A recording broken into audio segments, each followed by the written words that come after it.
Ladies and gentlemen, distinguished guests, dear people of Ambazonia, thank you for holding our hopes high during the last lockdown of 20th of May weekend. You shamed those devils who wanted to keep celebrating that evil day in our land. You told the world once more who owns the land. Let me use this occasion to condemn in the strongest terms the arrest and torture of our women by alleged Ambazonia fighters. I have detailed the ANSC to investigate the issue and ensure that those responsible for the heinous act are identified and dealt with accordingly. Our war is not against our women, it's not against our children. Even if they are taken for investigation or questioning by any actor in this conflict, they must still be treated with care and respect. However, those who have chosen to instrumentalize our women or children, use them as human shields or pawns to score political points are dangerously ignorant and absolutely wicked. They are reckless, putting innocent and most vulnerable lives in harm's way for selfish gain. CPDM war enablers should take special note. Yes, during war, civilians are not the legitimate targets. However, any civilian that voluntarily works actively for a belligerent side in this conflict or in a conflict may lose his or her civilian status. Very often in the fluid fields of war, determining what constitutes helping a belligerent side to fight is at the discretion of those whose survival hang on a trigger. My advice is it is never smart, however justified it may be, to stand on the way of anyone who kills his opponent, real or perceived, for survival. If they perceive you as their opponent, we in the interim government will not be there to stop them. Please, our mothers, remain neutral. Don't allow yourselves to be bought or influenced by selfish CPDM fat cats who don't mean well for you and don't seek a genuine resolution or solution of this raging conflict. I urge our soldiers to derive their authority from the civilians. The civilian authorities should participate in determining levies that will be contributed voluntarily to support security and development needs in our communities. The difference between extortion and levies is the author of the order. If derived from the people and their constituted authority, then it is legitimate and called a levy. But if it is by some selfish criminal group or individuals, then it is illegitimate and therefore a crime called extortion. Our LGAs and civil society authorities must work in collaboration with our genuine ARFs to bring sanity in the process of instituting any levies on our people or their businesses. And all extortioners and rogue actors must stop or be dealt with accordingly by our professional ARFs. Fellow Ambazonians, the lava storm revolution has restarted. Every one of us can hear the sounds reverberating from the home front. Now our naysayers who doubted our resolve in this IG to fight and defend our restored sovereignty, those who rushed to give in to La République in the guise of begging for a referendum, the pop music singing once more in the home front for the past 1 month or so is your answer. We just must increase the volume now, and that is what we call acceleration. And let me assure you that the present sounds constitute only 20% actualization of what the federal government has re-engineered through your federal draft this year. We are progressively rebuilding and revitalizing slowly but surely. On the referendum distraction, today, Western Sahara and the people of the Southern Cameroons are the only two countries still under colonial rule in Africa. Because of this similarity, let me use this occasion to draw a comparison between our two experiences. The United Nations first called to organize a referendum in the Western Sahara under the auspices of the United Nations with a view to enabling the indigenous people of the territory to exercise freely their right to self-determination. And guess in what year that was? In 1966. Precisely on the 1st of December, I was just 3 months old then. Spain, Morocco, and Mauritania resisted the idea. The matter was heard by the International Court of Justice under arbitration, and the ICJ in 1975 unanimously decided that they did not find any tie of territorial sovereignty between Western Sahara and the Kingdom of Morocco or the Mauritanian entity. But the Kingdom of Morocco ignored the decision of the International Court of Justice and invaded Western Sahara instead. The United Nations Security Council then passed Resolution 380 calling for Morocco to withdraw from the Western Sahara.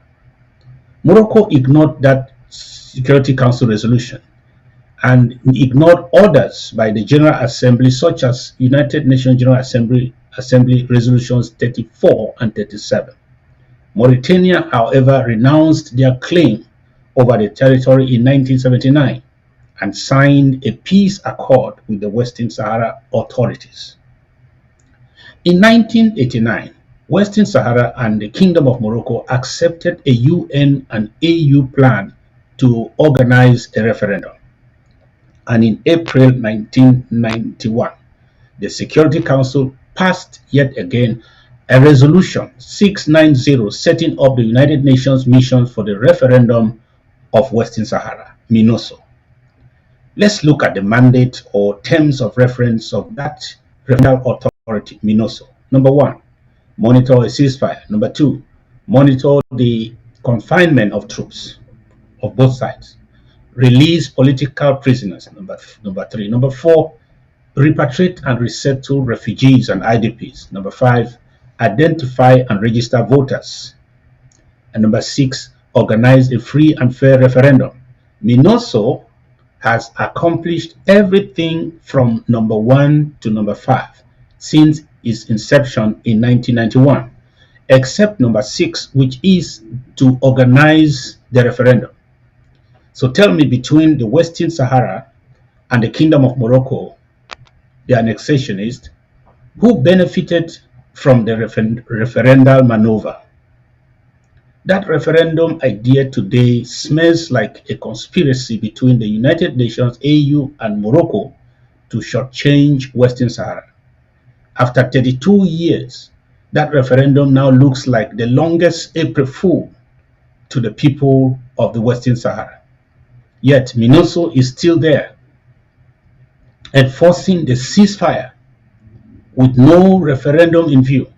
Most of the Western Saharan fighters, you can imagine, who fought in the trenches 32 years ago, are now dead, either too old or probably retired.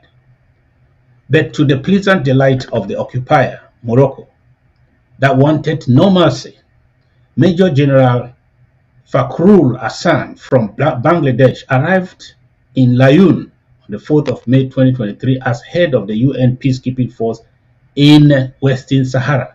So what is their mission now?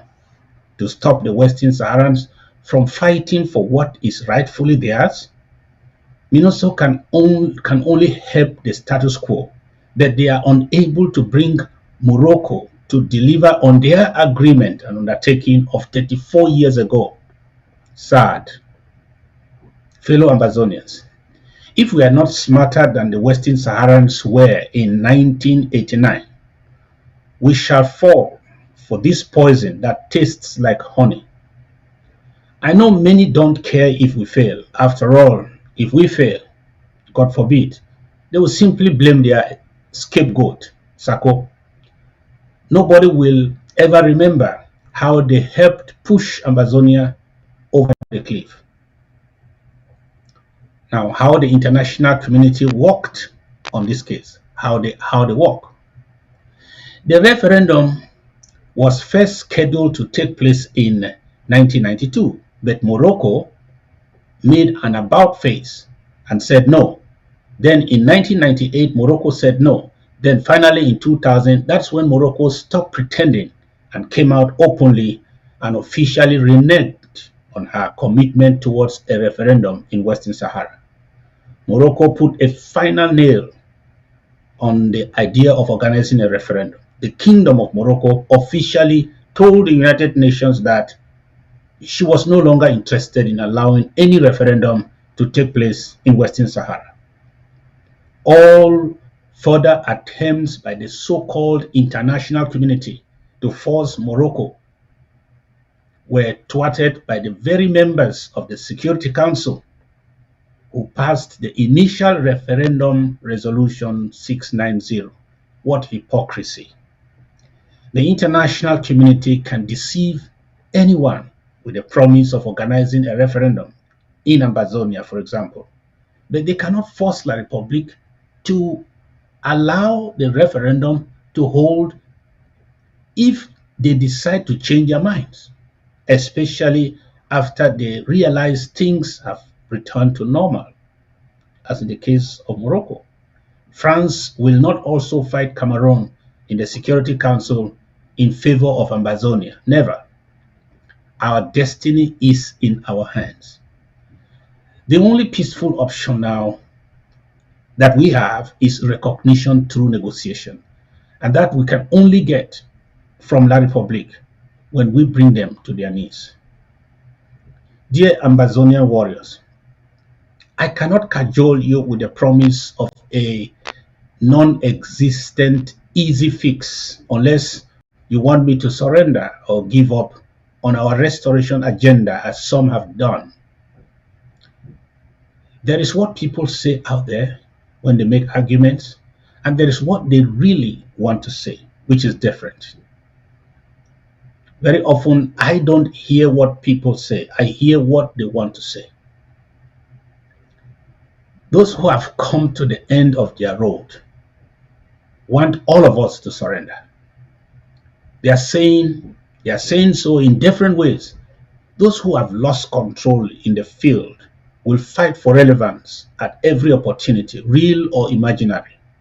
And those who have lost relevance will fight for survival or refuge anywhere, including in the enemy's camp. But those people are fighting for something else that even the enemy can give them. They are not fighting for independence anymore. If you are in this fight because of material gain or pursuit, no, you can get it from La République du Cameroon. You do not have the impetus to fight till victory comes. We in this IG are fighting for our right to self-determination. We are fighting for truth and justice. That we can only get in a free Amazonia by fighting through all obstacles and the perils of this war. We know the ruthless enemy cannot give us independence unless we fight them and force them to the realization that the cost of maintaining their occupation via the military option is a suicidal enterprise. I need us to rush this Saturday, just on the 27th, and redeem all what we have drafted to pay to the federal government draft. We are 30 days away from the commencement of the county draft tour. The draft is our all-in-one solution, our muscle to bring La République to their knees.